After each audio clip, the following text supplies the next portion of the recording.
Good afternoon, teachers and students. In fact, today is really my great honor to come back to St. Paul's Co-Educational College to share with you about my career as well as how I developed my career in research. First of all, a special thank to Ms. Lau for giving me a chance to really have this opportunity to share with you about all these fascinating work that I've done in these couple of years. And I know that the topic related to civil engineering construction, related to construction material, may be a little bit boring. But I really hope that today in this talk, you can see that even though this is very conventional, this is very traditional, but we can have a lot of innovations coming from this topic. And that's also why I'm very interested in research, because nowadays we emphasize a lot in multidisciplinary issue. I know that the time is very limited, so I will keep my time to be very straight in half an hour. And I also hope that in the Q&A section, we can have more interaction beyond this topic, or you may be more interested in general research aspect. I'm also very pleased to try my best to address your questions. So for today's talk, we are talking about construction material, but is it just talking about concrete, talking about steel, talking about composite?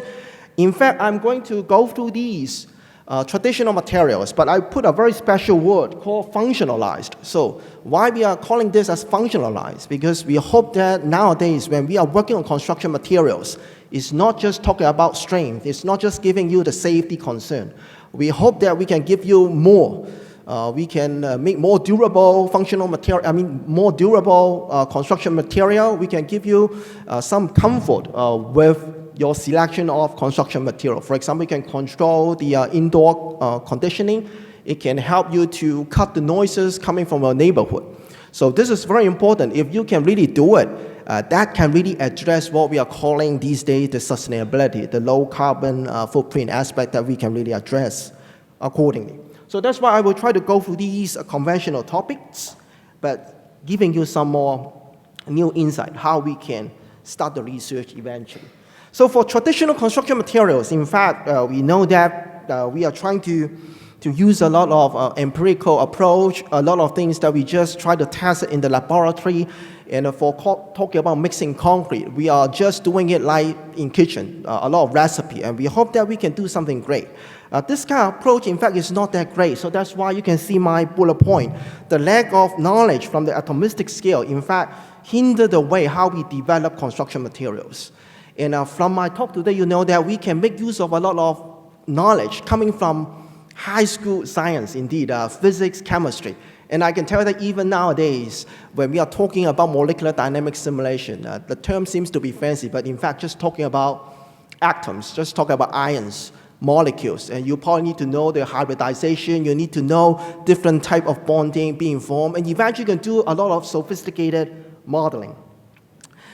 And when we are talking about atoms, that's why we need to know nanoengineering technique, because this is the corresponding scale that we need to deal with to understand about the fundamentals.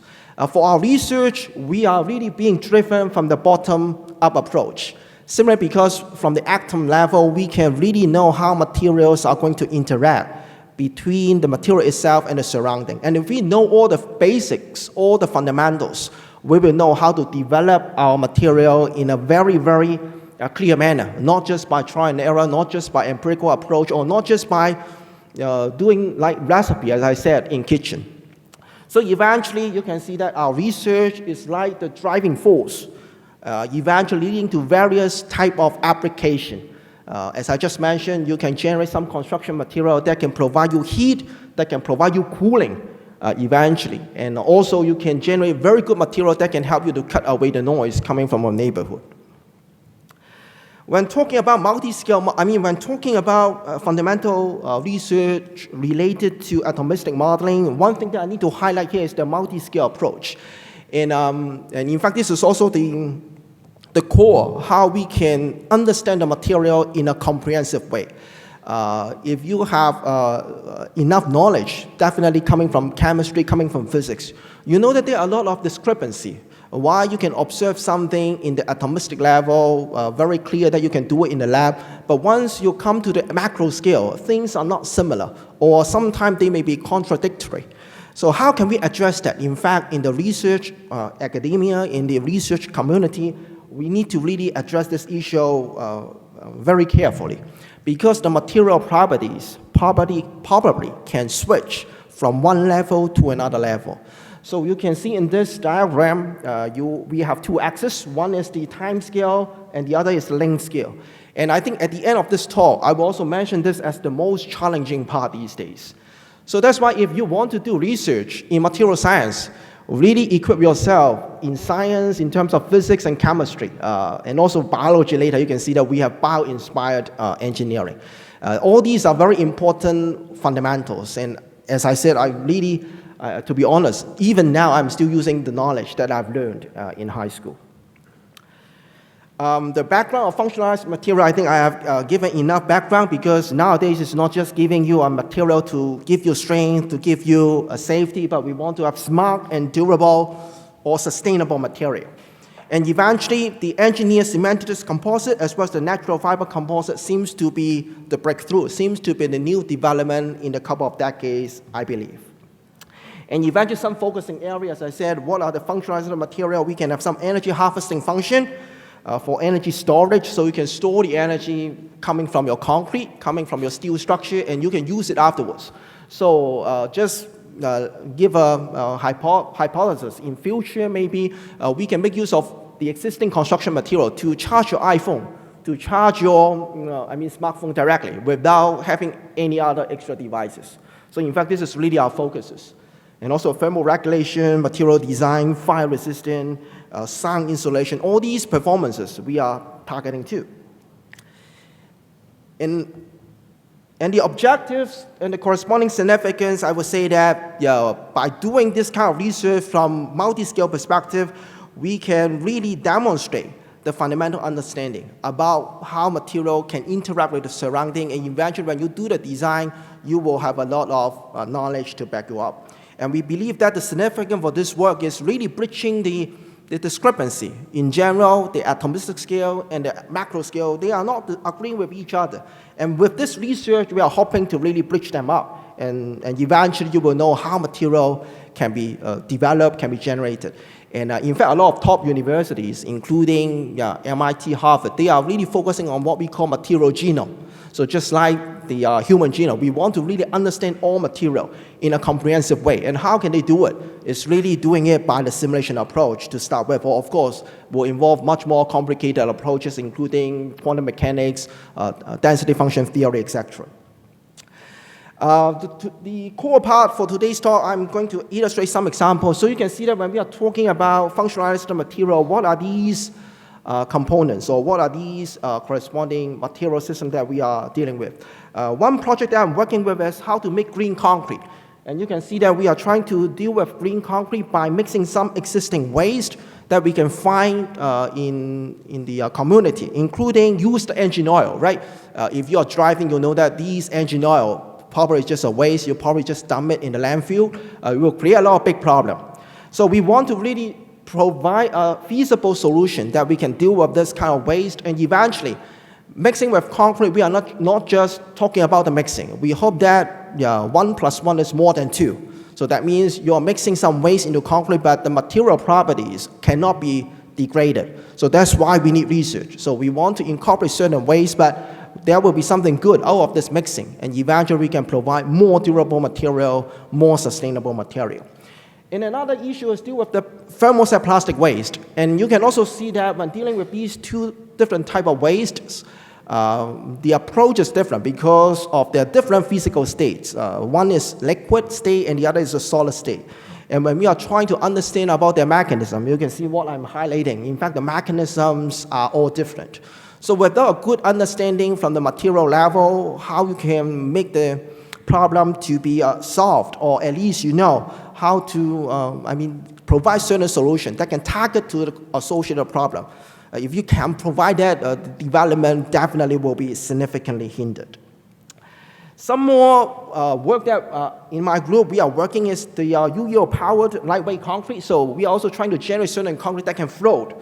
So very fascinating. We can come up with a floating structure. In some developed city, we are out of land. So if you can really generate certain structure which is floating, that will really solve a lot of societal problem eventually. And we can also use UEL concrete in the coastal line. And you can see there are a lot of big blocks nowadays along the riverbank, along the coastal area. Of course, they are just trying to reduce the impact loading coming from ship, boats, or some other impact loading that you can encounter in the coastal area.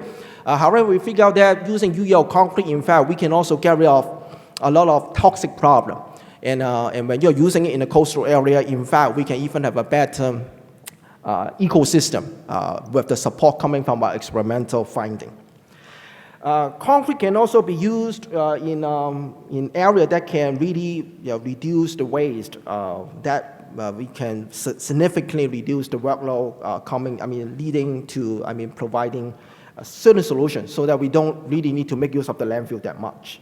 And eventually, if you can make use of concrete and can do some structural and non-structural component, we believe that this will create a big impact to the society in terms of sustainability.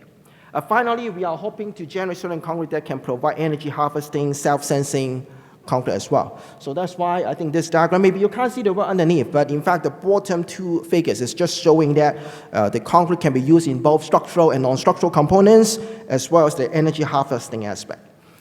Following slides are talking about the asphalt material. In fact, this is the material that you always encounter in your daily life, in the pavement, in the roadway, highway, and this creates a lot of problem because this kind of pavement material, even though it's cheap, but there are a lot of long-term problems coming from vehicle loading, coming from temperature, coming from water and oxygen. And how can we really make more durable asphalt material? This is one way, again, leading to the multi-scale framework that I've illustrated earlier. So we are trying to do modeling and including DFT. DFT stands for this word, in fact. Try to highlight this. This is DFT, density function theory. So we are trying to understand from quantum mechanics approach how molecules are going to interact. Eventually, we set up the material system using atoms and understanding about the interface. And eventually, what we are going to do is to functionalize certain interface, or we can get some new nanomaterials. And that's why you can see in this, some snapshots in the MD simulation. You can see that we can really observe how the bonds are being formed, how the interactions are being created. And if you can figure out some good functional group, you can introduce it to your nanomaterial. And eventually, with certain experiments we can conduct in the nanoscale, we figured out a very significant improvements in terms of the strength, in terms of the durability, also in terms of some effect leading to the elevated temperature as well as moisture.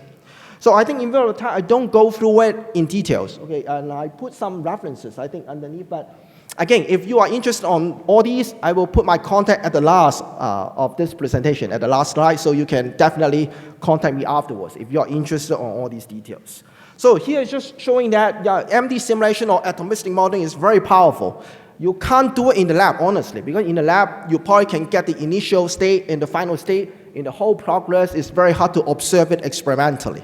So doing simulation, you can definitely observe it from time equals 0 to the time that you are interested without any losing of the information. Given that, you can model your system correctly. So the most challenging part is to how to model, how to get the most accurate parameters throughout the process.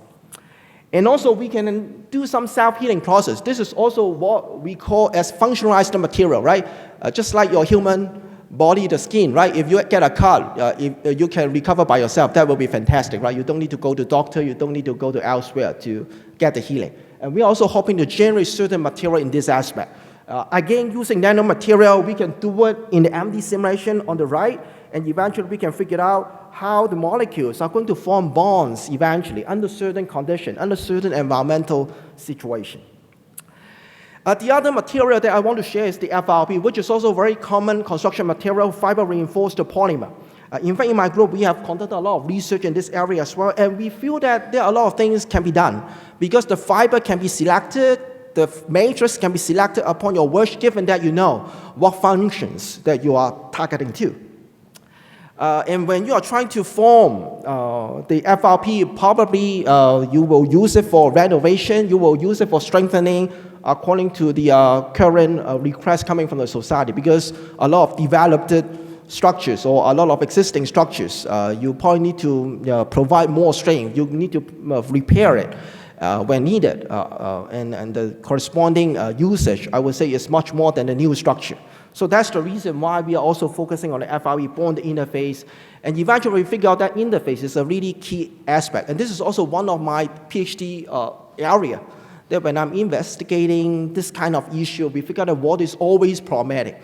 And why it is so problematic, in fact, science can give us a lot of good insights. Again, the technical part, I just want to skip it. I just want to give the most important picture. You can see that using atomistic approach, using nanoengineering, we can do a lot of simulation in the computer to understand about the deterioration problem, to understand how the sliding, the normal, detachment will be initiated under different conditions. And when we are creating the model, this is the most important part. In fact, if you want to make sure that your result is very accurate, you need to be very sure that you can correctly describe your atomistic model. So we spend a lot of time to understand about the cross-linking process, to understand how you set up the atomistic model. There are different force fields that can govern the material or the atom interaction. How we can get the correct force field. You can see that we have, in our research, we have done a lot of benchmarking. We have selected different type of force field. For those who have certain background in chemistry, you will know something like called potential. In fact, force field is just like a potential that governs the interaction between atoms, molecules, ions. And the cross-linking process, if you have taken the class related to polymer, you should know that, the polymerization is a key process to form the plastic that you are using it nowadays. So that's why I think a lot of issues really linking up to high school science, physics, chemistry, and biology. And eventually, if you can set up a good system, you can see that we can do the dry case, wet case, we can understand about the deterioration process. And now it's just showing you that for compare dry and wet case, you can see a reduction. It's not just talking about 20%, 30%. It's talking about significant degradation, more than 50%. So that's why it echoes to what I've said at the beginning. Water is really, really detrimental towards a lot of material system. And we have done something related to epoxy concrete. We have also done something similar to epoxy and wood. So you can see that various type of material system we have figured out, and eventually we know what are the corresponding domain related to your studying parameter. For example, temperature or moisture that you need to pay attention to, because the failure mode, the shift of failure mode probably will be initiated and will lead to the premature failure. And as an engineer, you don't want something to fail in advance. Don't want to fail beyond your prediction. So that's why if you don't understand all these, you may over-design your structure. That is very unsafe. And also, we can use MD simulation to study about the chloride environment, which link up to the seawater situation. Also, one of my projects is related to seawater, sea-sand concrete. In the past, I think maybe your parents may know, in the past, people don't want to mix seawater with concrete because you have a big corrosion problem afterwards. But nowadays, we are going back to using seawater because we are hoping to change the reinforcement. No longer using steel reinforcement, but we can use fiber reinforced polymer that I've just mentioned. If you're using polymer to come up the rebar, then the corrosion problem somehow can be eliminated. But of course, the problem is not that straightforward, because using polymer, there will be some other problem that you need to solve. But at least there will be some new research ongoing in certain area that people may not agree in the past, but now people are picking up. So that's why a lot of research related to the seawater environment, chloride environment are also being studied. And you can see that we can do something very similar. Given that you have a good atomistic model, you can even study about the void, the free volume, and you can also see which part is bonded, which part is unbonded in your atomistic model directly. And eventually you can capture the corresponding material properties, including interfacial strength, including the bulk material properties. And the alkaline environment can also be done in similar way, but one thing that I need to highlight is when doing atomistic model, what I have demonstrated maybe a little bit simpler, we use the word non-reactive force field. And if you are more advanced MD simulation researchers, you may adopt something what we call the reactive force field. And eventually you can even study about bond formation, bond breaking in real-time situation. And that makes your simulation to be much more powerful. But of course, you said that if it is so good, why not just starting your research directly in this way? Because using reactive force field, you need to be very knowledgeable in different length scale, including quantum mechanics, including the atomistic level. And all these will provide a lot of challenges, of course. And also, you need to be very good in computer science, because we need to use a lot of parallel computing approach to do the parallel simulation, and otherwise you take years or even decades in order to get one result. And nowadays, you also know that NVIDIA, right, AMD, they are providing the GPU, graphical interface.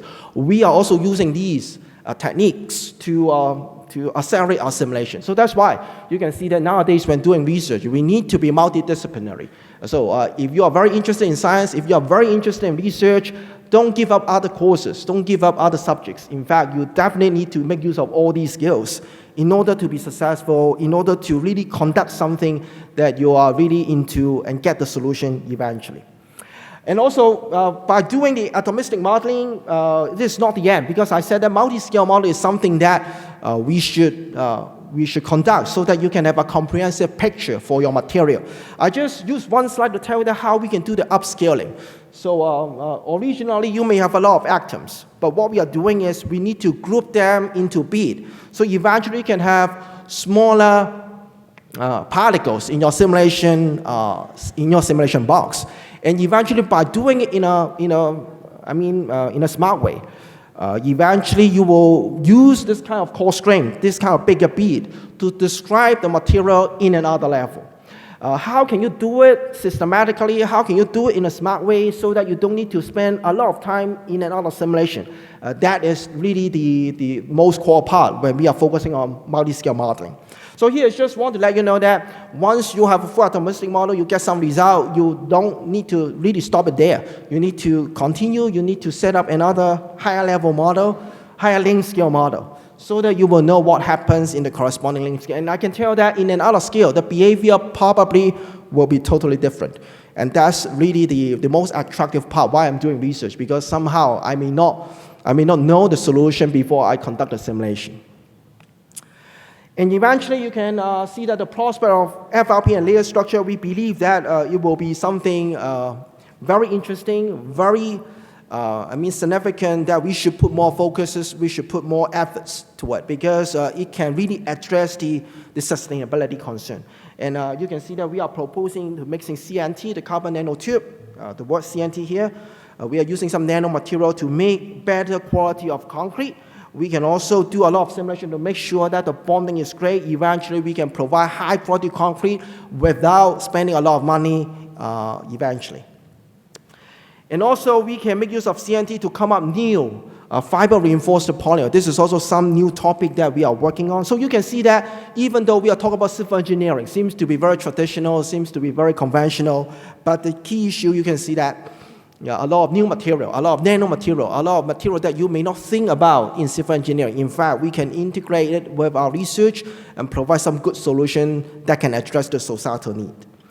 And also, you can see in this slide, we can do a lot of simulation in compared to understand how the CNT can be provided with a longer length, with a lot of predicted failure mode, whether it can give you some comparable performance when compared to the existing FRP structure.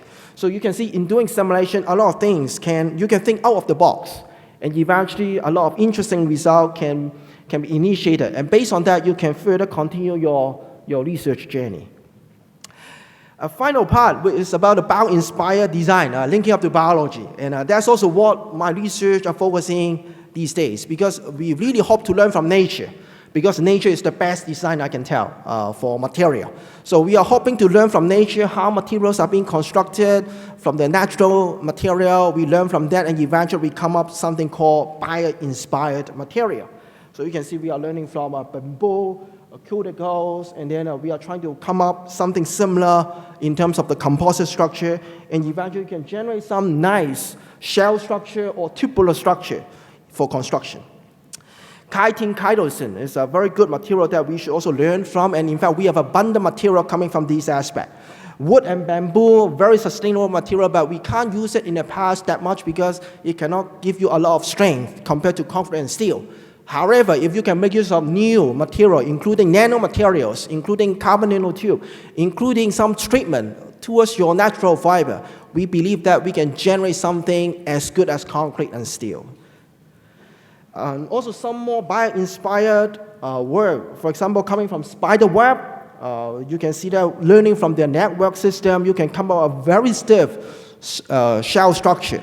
And in fact, the improvement of the strength can be talking about an order of magnitude or sometimes couple order of magnitude better than the bulk material. So that's why the material design, if you can make use of certain nice design approach, you can come up very, very good structure without spending a lot of money, because using same type of material, you can improve the strength by an order of material, an order of magnitude or even more.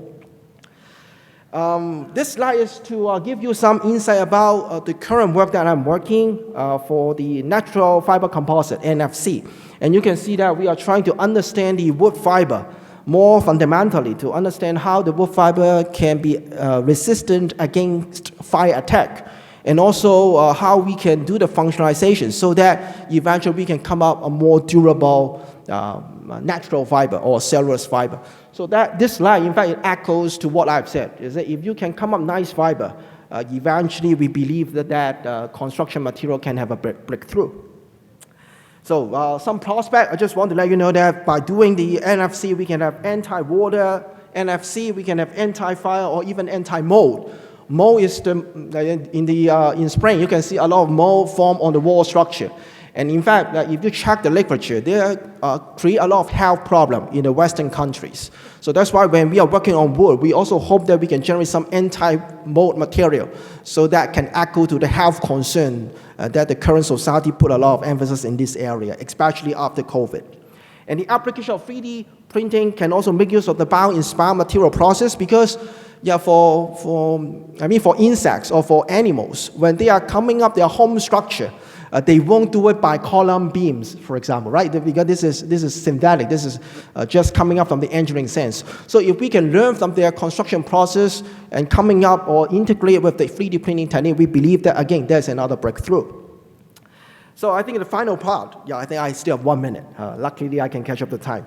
So the key challenges in nano engineering, I just want to highlight again the macro scale to the nano scale, very important. The spatial and the temporal resolution is really the key. Spatial means the length scale.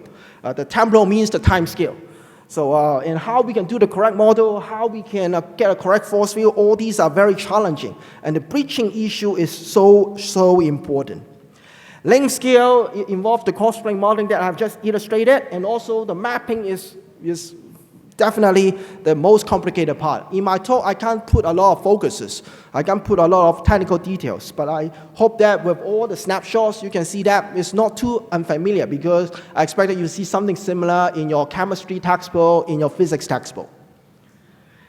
And the last slide for the challenge is talking about machine learning. So nowadays, we are all talking about AI, talking about machine learning. And even for construction materials development, we are also using AI. Especially you're dealing with computer, the parameter that I've said, used in your atomistic modeling. How can you get a better parameter? If I have a lot of existing experimental results, can I make use of them to get a better parameter so that I can have a more accurate model? In fact, we can do it, really, using AI technique, using deep learning, using machine learning. So a recent paper we just published in Matter, talking about how we can make use of AI to generate the industrial 4.0 in construction industry. If you're interested, feel free to check it out. Conclusion, I think in view of time, I don't repeat it. I think the most important thing is the take-home message. Okay, nanoengineering using MD simulation that I put a lot of focuses today provides fundamental descriptions of material properties and mechanical performances. And the nanoengineering approach make use of the atom, in fact, inspire a new design era for advanced construction material. So that's why I don't think concrete is old days or just very conventional material that I can't have any innovation. In fact, all these conventional material, we can have a lot of new insight. And that depends on how the researcher put their efforts, indeed. So finally, I want to acknowledge the Research Grant Council, provide the support, Culture Foundation, Innovation and Technology Commission, as well as all my PhD students, postdoc in the group. So you can see that after their graduation, they can become professor in their institutes. And in fact, when I select my PhD student, luckily I get someone who are very passionate. And I think in the Q&A section, I can also share with you how to be more passionate indeed. Because if you don't give up, I think you may have one of the most important caliber to be a researcher. This is really, really important because there are a lot of failure. There are a lot of obstacles, definitely, when you go through the research career. Finally, I think thanks a lot for your attention, your time. And if you have any questions, comments, feel free. I will try my best to address it. Even though not related to MD simulation, I think related to general aspect, I will try my best to address. And if you have any technical question that I can't address today, here is my email as well as my website. And you can get the full text accordingly for those papers that I mentioned in my today's talk. That's all for my presentation. Thanks a lot.